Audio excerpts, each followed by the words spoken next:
내 시작은 미약하였으나 나중은 힘이 창대하리라. 그 말이 우리에게 현실이 되기를 축복합니다.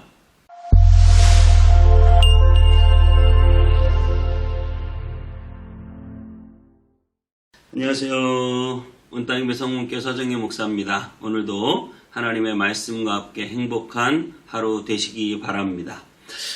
여러분 에펠탑 아시죠? 프랑스에 가면 파리에 가면 에펠탑이 있다고요. 그런데 그 에펠탑은 두 세대에 걸쳐서 지어졌습니다.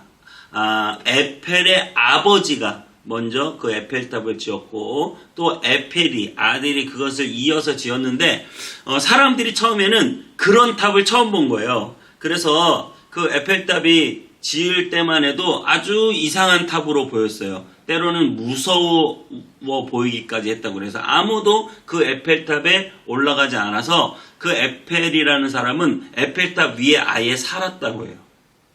그래서 나중에 이게 점점 유명세를 타고 나중에는 파리의 최고의 명물이 되었죠. 여러분, 에펠탑이 그렇게 사람들에게 좋은 이미지를 가지고 명물이 될 때까지 두 세대에 걸쳐서 엄청나게 오랜 시간 동안 공을 들이고 노력했다는 사실을 알고 계십니까? 여러분, 대기만성이라는 말이 있어요. 큰 그릇일수록 천천히 완성된다는 뜻입니다. 큰 건물일수록 시간이 오래 걸린다는 거예요.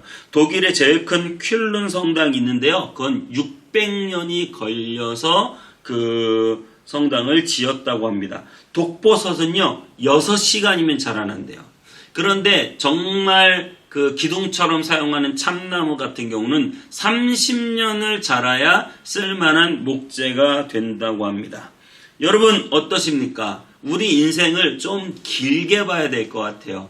여러분 내가 지금 당장 짧게 당장 뭔가를 이루는 것이 아니라 하나님께서 정말 대기만성형으로 우리를 잘 숙성시켜서 하나님의 놀라운 사역을 감당할 수 있기를 정말 주님의 이름으로 축복합니다. 오늘은 모세의 인생인데요. 어제 그 스데반의 설교가 아브라함이었다면 오늘의 스데반의 설교는 모세예요. 지금 계속해서 스데반의 설교가 연결되고 있는데 모세의 인생은 120살인데요. 40년, 40년, 40년을 나눕니다.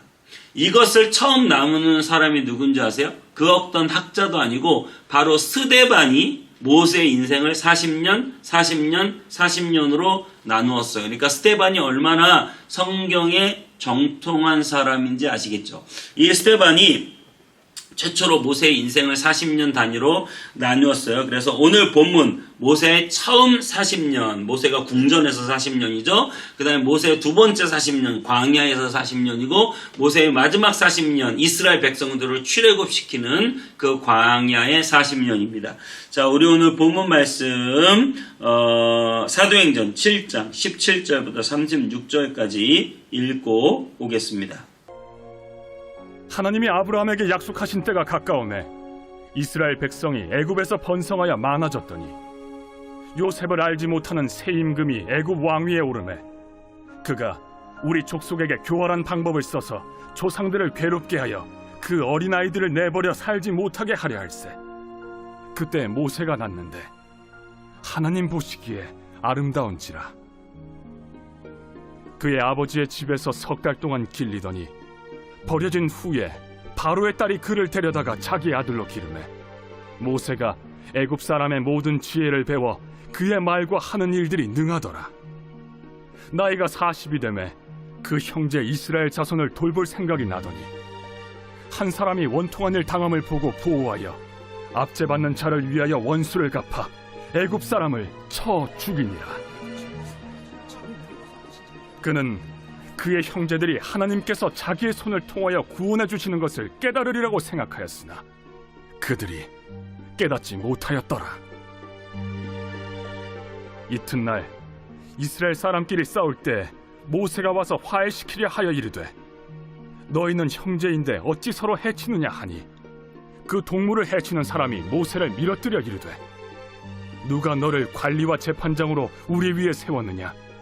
내가 어제는 애굽 사람을 죽임과 같이 또 나를 죽이려느냐 하니 모세가 이 말 때문에 도주하여 미디안 땅에서 나그네 되어 거기서 아들 둘을 낳으니라.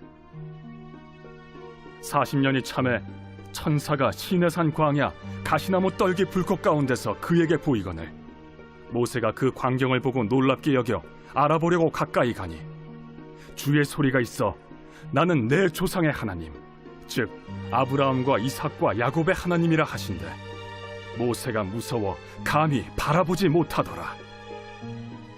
주께서 이르시되 내 발에 신을 벗으라. 내가 서 있는 곳은 거룩한 땅이니라. 내 백성이 애굽에서 괴로움 받음을 내가 확실히 보고 그 탄식하는 소리를 듣고 그들을 구원하려고 내려왔노니 이제 내가 너를 애굽으로 보내리라 하시니라.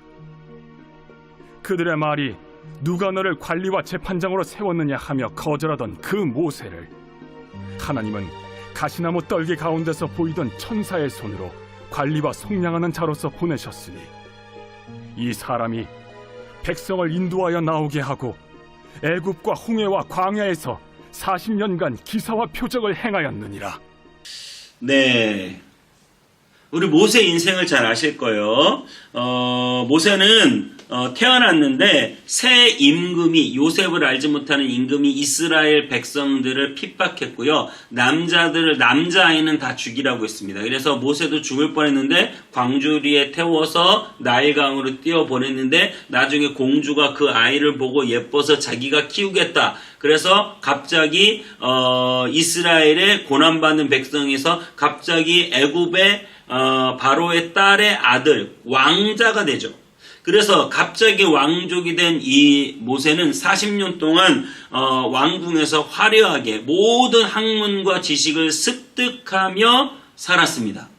그리고 나서 자신이 이스라엘 사람이라는 것을 알고 이스라엘 사람들을 도와주려고 애굽 사람 한 명을 죽였어요. 그리고 그것이 소문이 나자 그는 미디안 광야로 도망갑니다. 그래서 광야에서 40년 동안 또 생활하는 거예요.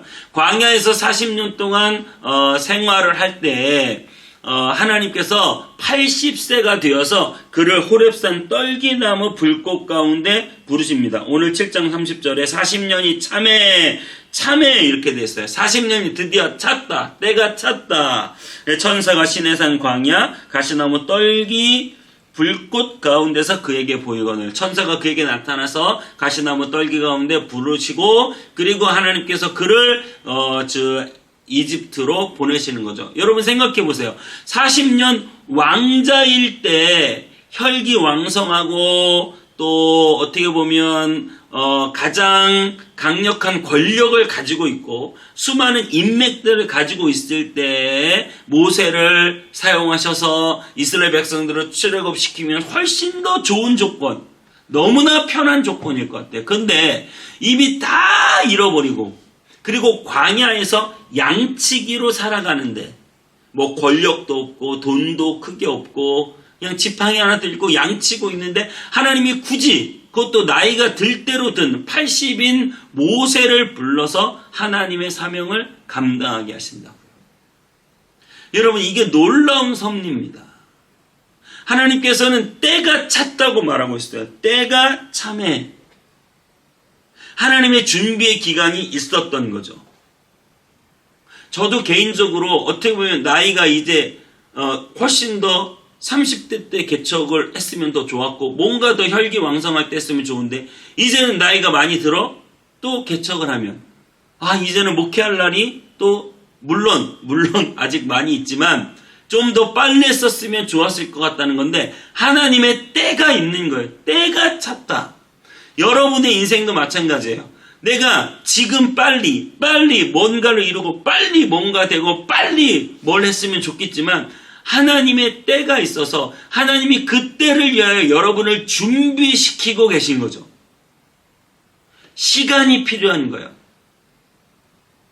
그래서 여러분 큰 그릇일수록 오래 구워야 되고 오래 만들어야 되고 큰 건물일수록 오랫동안 건축해야 되고 하나님께서 여러분들을 사용하시기 위해서는 여러분들을 정말 오랫동안 숙성시켜서 하나님이 귀한 사역의 도구로 준비시키는 과정 대기만성으로 이끌어가는 준비시키는 과정이 필요하다는 것이죠. 그래서 모세가 40년 동안 이스라엘 최고의 학문을 배울 때 그는 모세 오경을 쓰잖아요. 율법을 다 만들잖아요. 하나님이 주신 것으로 모세가 쓰지만 모세에게 그런 지혜와 그런 능력이 있기 때문에 하나님의 것을 받아들일 수 있는 거죠. 또 이스라엘 백성들을 40년 광야로 인도할 때 모세는 광야에서 40년 살았어요. 광야 전문가입니다. 그렇기 때문에 이스라엘 백성들과 함께 40년을 도는데 문제가 없이 그들을 이끌 수 있는 사람이 된 거죠. 난 광야에서 하루도 못 살아. 나는 늘 왕궁에서만 살았는걸. 그러면 어떻게 그들을 40년 광야를 인도했겠습니까? 하나님은 다 계획이 있으시고 하나님은 다 준비시키시고 하나님은 다 뜻이 있으세요. 여러분 인생도 지금 내가 왜 이 자리에 있는지, 왜 내가 광야에 있어야 하는지 모를 수도 있어요. 하지만 여러분, 하나님은 뭐요? 다 계획이 있으시다. 하나님은 저와 여러분의 인생을 준비시켜서 하나님의 놀라운 역사의 주인공으로 삼으시려고 준비시키는 과정을 지금 우리가 밟고 있다는 사실을 여러분 믿으시기 바랍니다.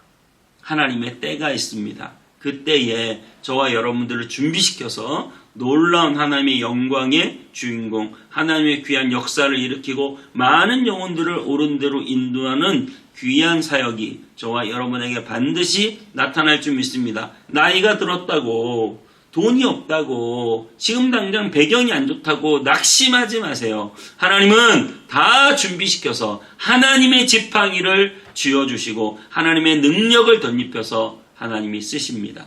약할 때 부르시고 나이가 들어 힘이 빠졌을 때 부르시고, 그래서 하나님이 일하시고 하나님이 저와 여러분을 통하여 영광을 받아주실 줄 믿습니다. 기도하겠습니다.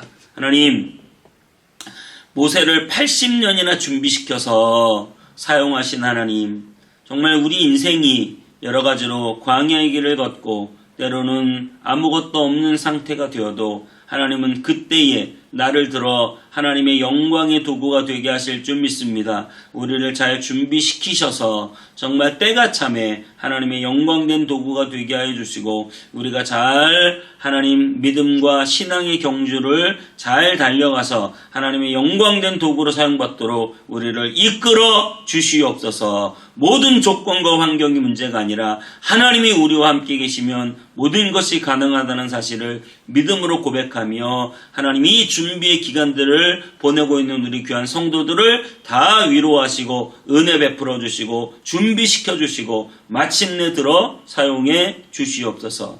예수님의 이름으로 기도하옵나이다. 아멘.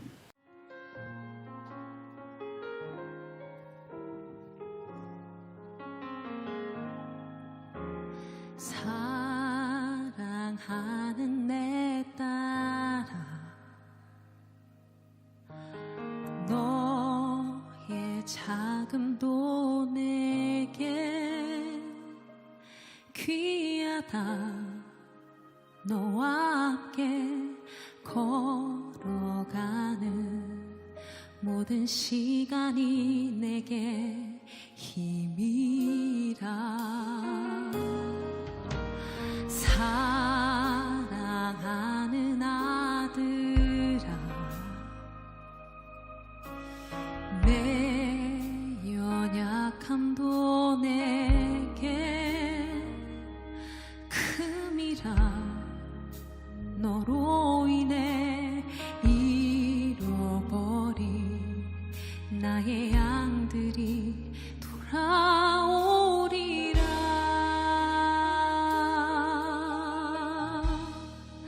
조금 느린 듯해도 기다려주겠니? 조금 더딘 듯해도 믿어줄 수 있니? 내가 가는 그 길 절대 헛되지 않으니 나와 함께 가자. 앞이 보이지 않아도 나가주겠니? 이해되지 않아도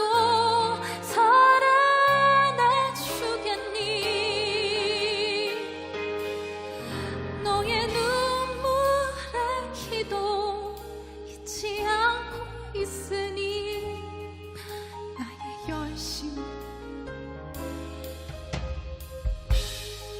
우리 함께 찬양합시다. 사랑하는 내 딸아, 우리 함께 고백하기 원합니다.